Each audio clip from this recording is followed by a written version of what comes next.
উঠান দিয়েছে। কিন্তু কেন কেন কেন স্যার আমি অপমান সহ্য করবো? সারা পাপ করে কোনো খারাপি বাচ্চা বিকৃত কাম লালসা চরিতার্থ করে কোনো এক শয়তানি তার পাপকে বুকে চেপে ধরে এই পৃথিবীর বুকে উপড়ে দেবে তার পাপের বোঝা। সেই বোঝা বইতে রাজি নয় রুদ্র।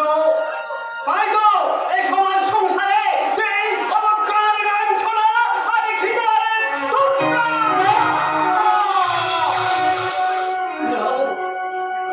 আমার প্রাপ্য নয় তা আমি নেব কেন?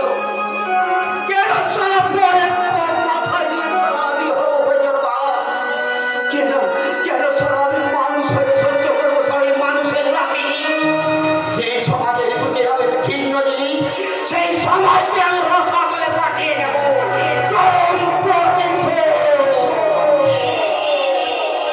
সেই জগৎ তো নাই যুদ্ধ থাকলে তুই আর রাস্তায় মার্কে ওই জীবিত লাশ হয়ে পড়ে থাকতি। সারা ফালতু বাদ বলেছে আমার মক্কাটা গরম করে দিস না।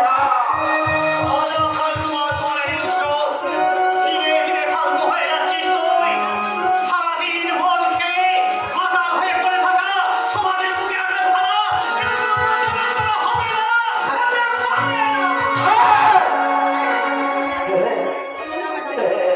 আমি মাতাল কিন্তু বেতন নাই। তাই তো আমার সেই মনুষ্যত্বের চরম অপমানের কথা বিন্দু বিন্দু সিন্ধু হয়ে আমার বুকে জমে আছে। তাকে আমি মুঠো মুঠো ধরিয়ে নেবো এই নগ্ন সমাজের বুকে।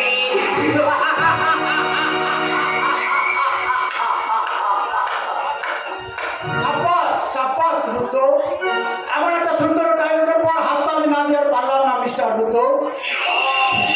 আপনি কি আমার উপহাস করছেন?